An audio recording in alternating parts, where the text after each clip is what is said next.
The views and opinions expressed on Unlock Your Wealth Radio are those of the host, guests, and callers only and are not necessarily the views of Unlock Your Wealth Radio, Heather Wagenhalls, or Success Publishing International. More willpower than a barefoot woman at a shoe sale. Able to stretch a single paycheck for an entire month. Makes money concepts easier than third grade math. Introducing your purveyor of prosperity, Heather Wagenhall. Work all day, stress all night. Take your mind off your money and focus on your life. Money don't matter or the stuff it bought. It's the way you think, not what you've got, yeah. Unlock Your Wealth Radio starts now. It's a money man, right? Yay! Unlock Your Wealth Radio is sponsored in part by Audible.com. Get a free audiobook download at heathersfreeaudiobook.com and click on the link to over 150,000 titles to choose from for your iPhone, Android, Kindle, or MP3 player. Welcome, everyone. Thanks for stopping by. We're so glad to have you. I'm Heather Wagenhalls, flanked by my producer extraordinaire, Michael Terry. Hey, folks. And we will help you get your money mind right on today's show with the following great features. First off, it's our fourth key in the Keys to Riches financial philosophy. Don't even reach for the cheat sheet. Knowledge is powerful. Not knowing is powerful. Close. Mostly close. Knowledge is power. Not knowing is powerful. Correct. So you had too much full. You were too full. Too many fulls. You were too full. Stop eating. You're too full.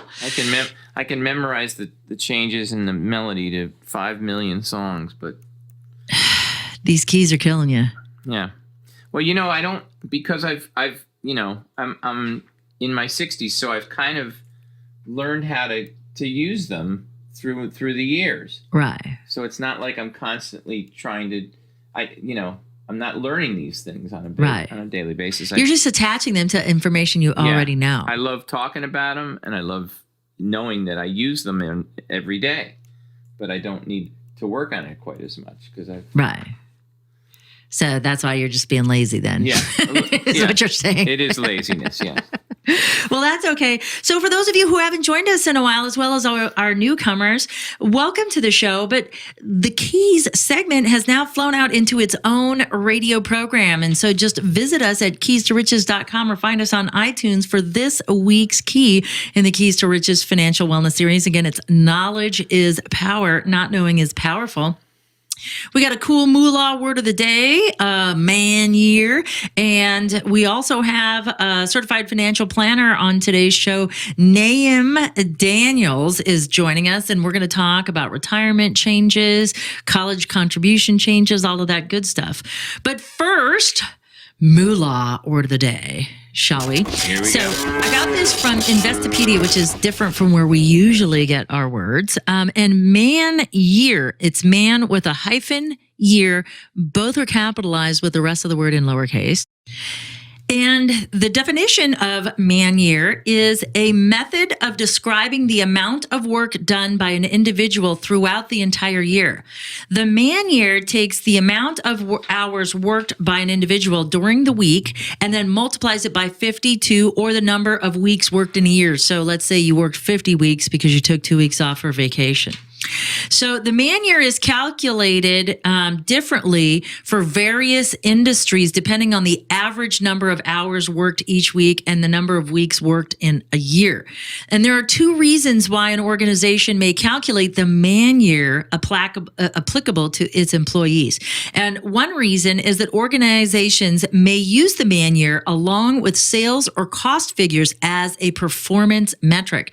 So for example, a company may calculate a sales per man year metric and compare it to values from previous years.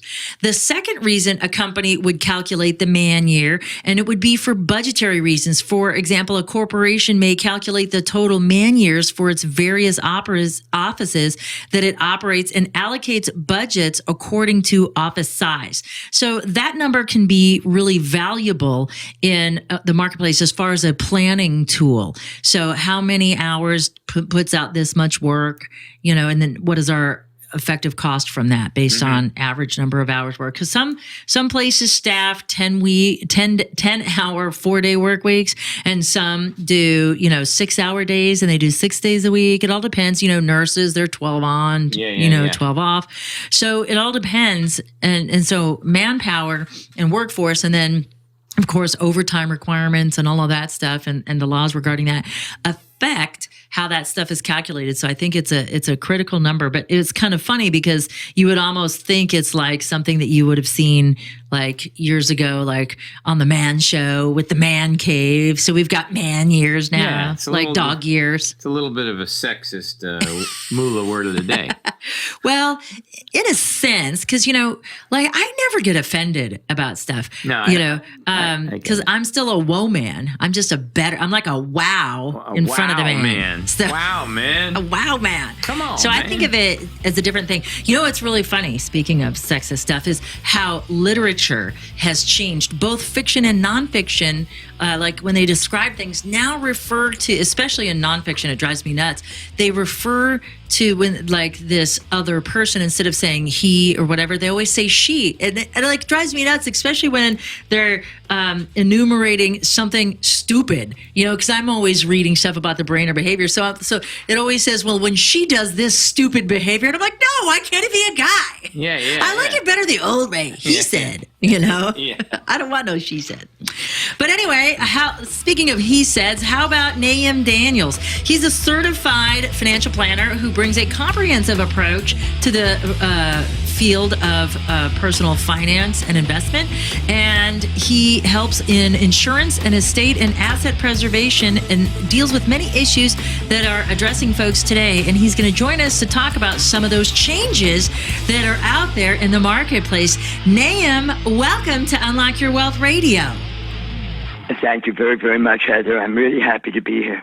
Now, we have got some changes that are taking place right now in the United States that we need to be paying attention to, because financially, as we plan, and the federal government likes to play games as they do, they keep changing the rules on us when it comes to retirement, what's deductible, what's not. What are the things that we need to be paying attention to that are happening this year? Well, Heather, actually, there are 2 or 3 major changes that are interrelated and basically reflect the tension that we all feel when we have to choose between saving for college and saving for our retirement. And interestingly enough, the changes in the FAFSA form, or the Federal Student Financial Aid Program, actually kind of impacts the changes that have also been implemented starting this year in our Social Security benefit program for retirees. And in the end, they both mean we have to save, starting as early as possible, and keeping our eyes on the moving ball at all times to understand the relationship between saving for college and getting financial aid for college and saving for retirement at the same time. Now, I remember years ago, my brother had an academic scholarship to school, and he was able to get some grant money. But when he went to apply for loans to help subsidize housing and some of those other things that aren't covered by academic scholarships, they required my mother's tax returns. My parents had been divorced our entire childhood. So it was a lot of wrangling, and he somehow wasn't able to be eligible. Is this going to change the parents' role in applying financial aid? How is this going to impact us? The parents really have to get involved, although it's possible for a student to apply for financial aid without the parents' cooperation, but it's very, very difficult. Very difficult.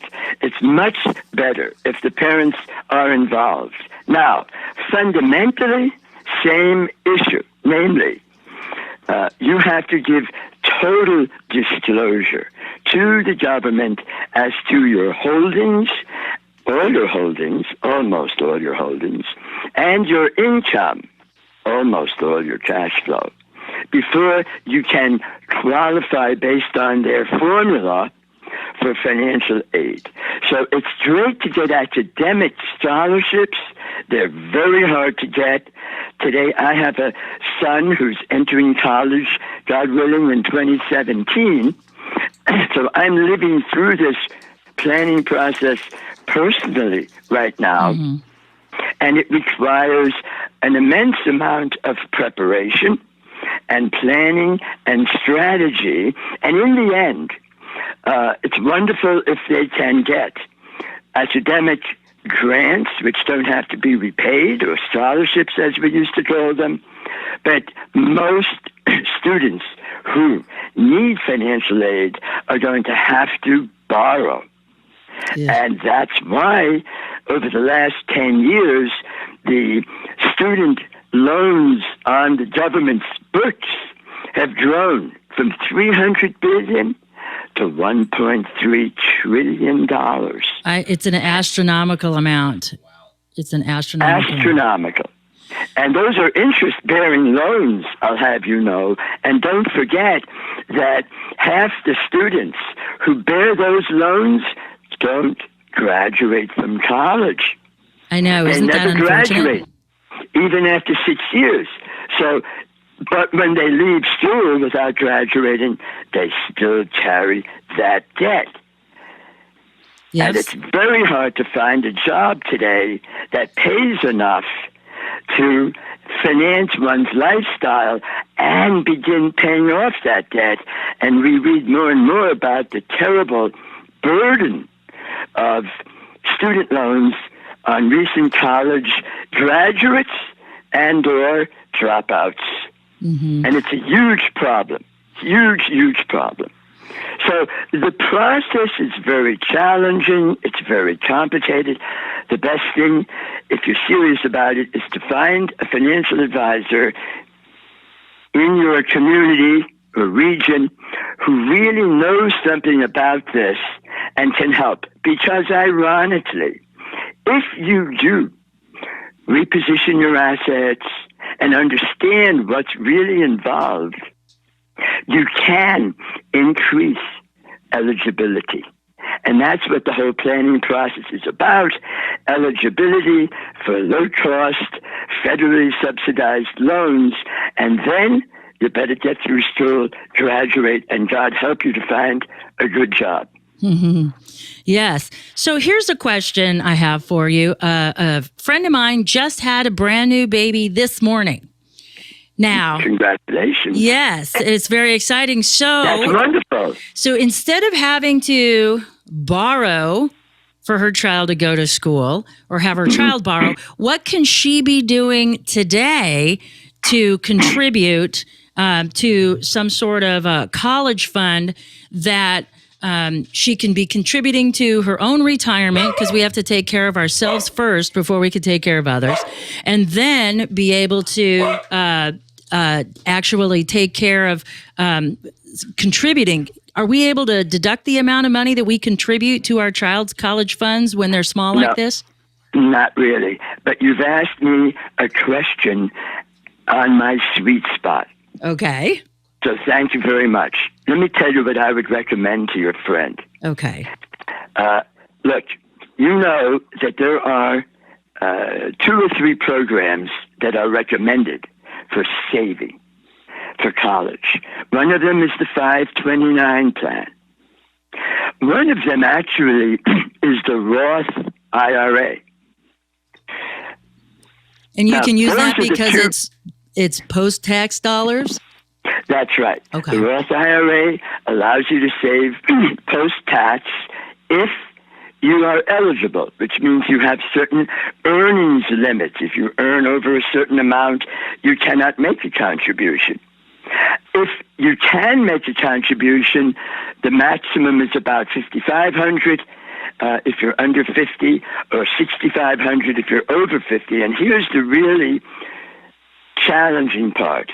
There are very rigid rules about taking withdrawals and preserving the tax-free character of the money you withdraw. Now, paying for college is an exception in that even if you are not yet 59 and a half, you can take withdrawals of your earnings in your Roth IRA and not pay the 10% earnings penalty.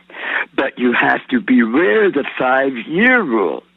And the 5-year rule states that you cannot take money earnings out of the Roth and have them qualify as tax-free distributions unless you set up that Roth at least 5 years before you take the withdrawal.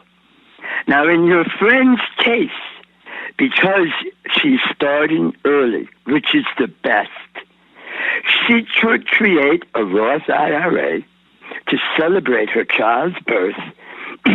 And if she's eligible, if she doesn't make enough, if she doesn't make too much, she can begin putting away $5,500 a year for the benefit to help defray the cost of her child's college education. Here's the problem. When she begins taking withdrawals, those withdrawals have to be reported on the FAFSA as income, even though it may be non-taxable income. And those withdrawals can, sure enough, make her eligibility for low-cost loans that much less. The FAFSA traces two things. One, cash flow, taxable and non-taxable income in most forms, and assets. We have to tell the government all of our savings information, what's in the bank, what's in our brokerage accounts. We have to let them know all of our assets, including 529 plans. Now, 529 plans also have certain limitations, but you must spend those dollars that you accumulate in the 529 plan on education, qualified education expenses. And there are limits as to how much you can add to your 529 plan. And there's no federal tax deduction. Some states, like New York, permit a deduction against state taxes.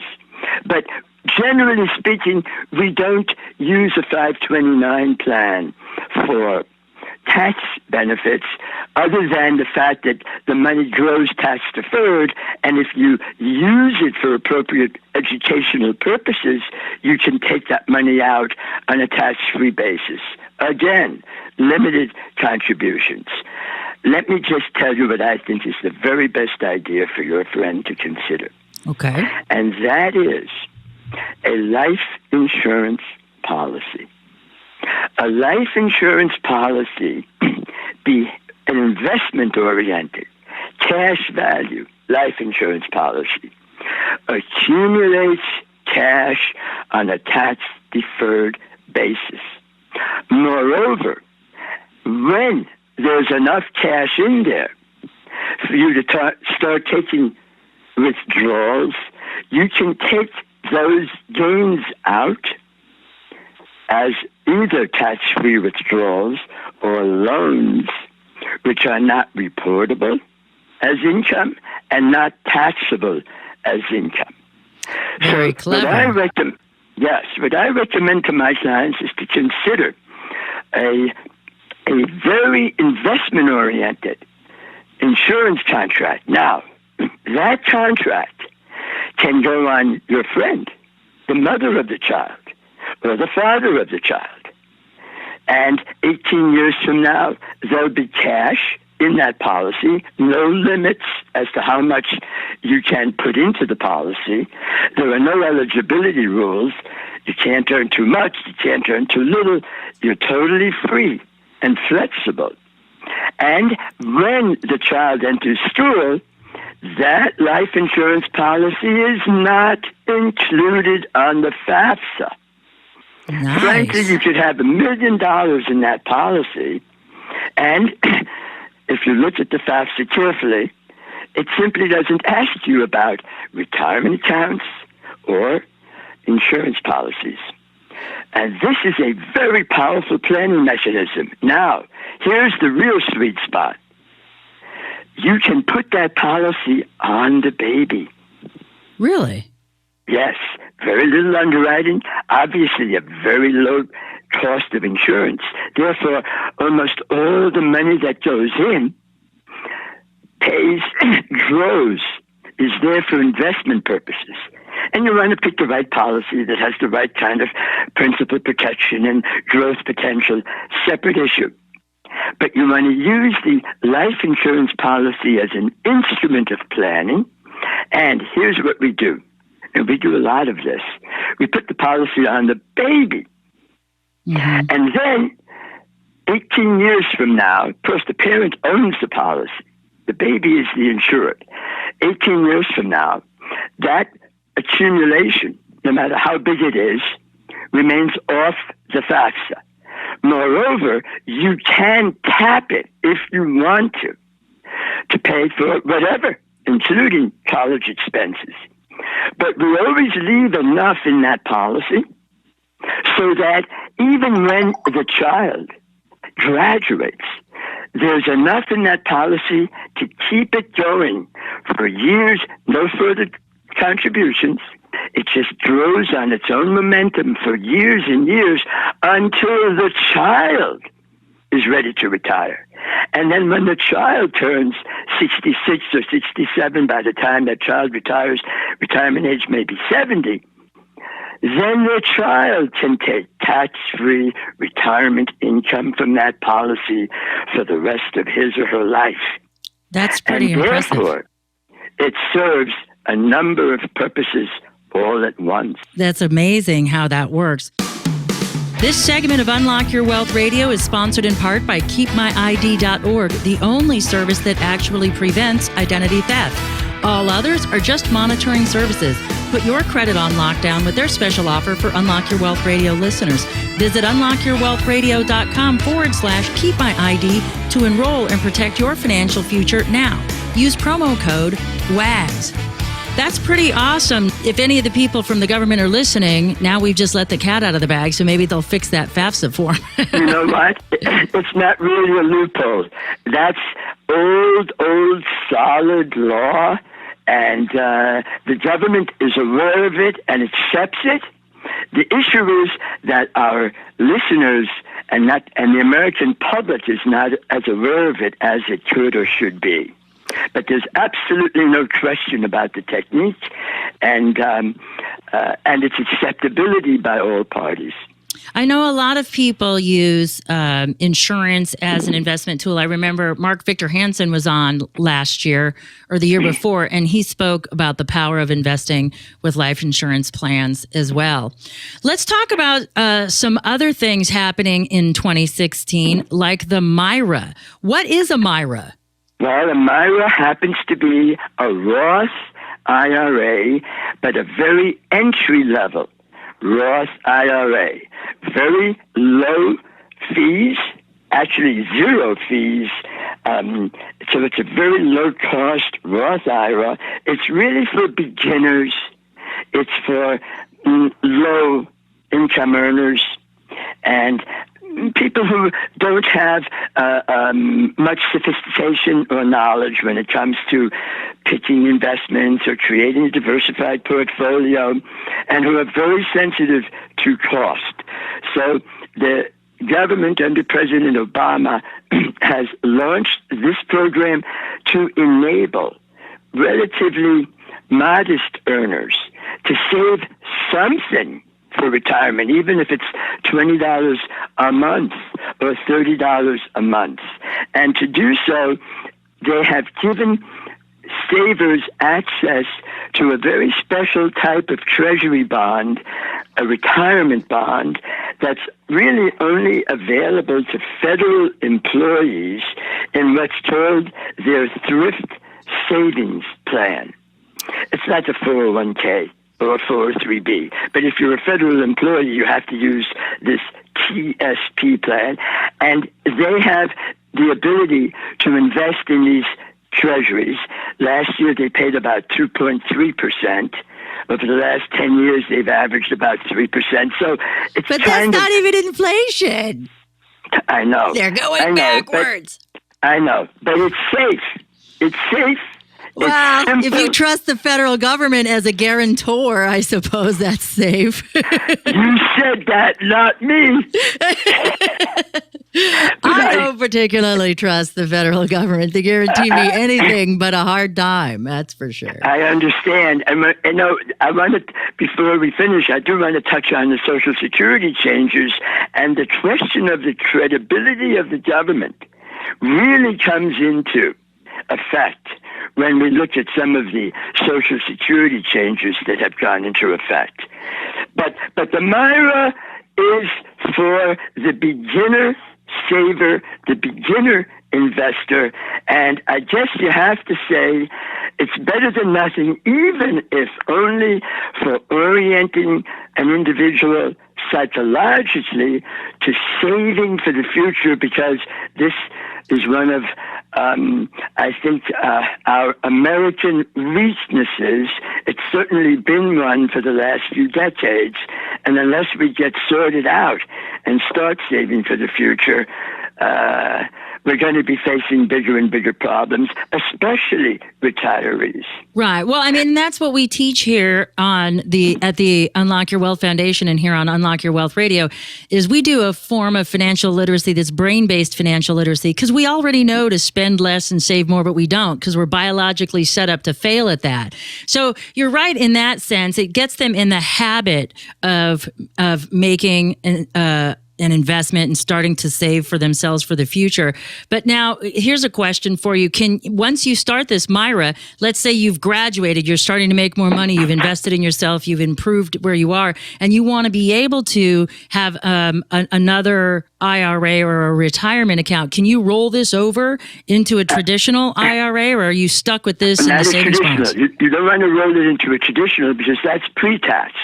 But you can at any time roll it over into a commercial Roth IRA. Now you've got more money. At $15,000, you have to roll it over. Actually, $15,000 or the end of 30 years, you must roll what you've accumulated into a commercial Roth IRA. Now you have minimum investments, you have some fees, you have more investment alternatives to choose from, but you're also going to have to take more risk to get a higher return. So, yes, once time has gone by, you've accumulated some money, you've got some experience under your belt, you can, these are very flexible, you can then graduate to a commercial Roth IRA, which you will control. Yeah, well, this has been really educational for us and the listeners today. And unfortunately, we're out of time, so we'll have to have you back to talk about the changes in Social Security. But if folks want to get a hold of you to learn more about this educational process that you've just been through with regard to savings for your child's college education or general investment advising advice, where can folks find you, Nahum? Well, I'm based here in Stamford, Connecticut. My phone number is 203-322-9122. Please check out my website, retire8.com. RETIRE, the number 8.com. That'll get to my website, and the whole story is out there. Outstanding. Well, thank you so much for being a part of today's show. And for those of you who are driving around without a pencil, never fear. UnlockYourWealthRadio.com is here, where you can visit Nahum's show page and get his telephone number and links to his website and so much more. And for more in-depth tools, interviews with money experts, strategies to fix your credit, get out of debt, and have more money and happiness, do what other savvy listeners have, and visit UnlockYourWealthRadio.com, where you go to get your money mind right so your wealth and happiness will follow.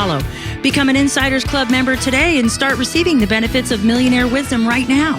For Unlock Your Wealth Radio and the maestro of Moolah, Michael Terry, I'm Heather Wagenhals. Now go out and unlock your wealth today. UnlockYourWealthRadio.com is produced by Heather Wagenhals and the Unlock Your Wealth Foundation.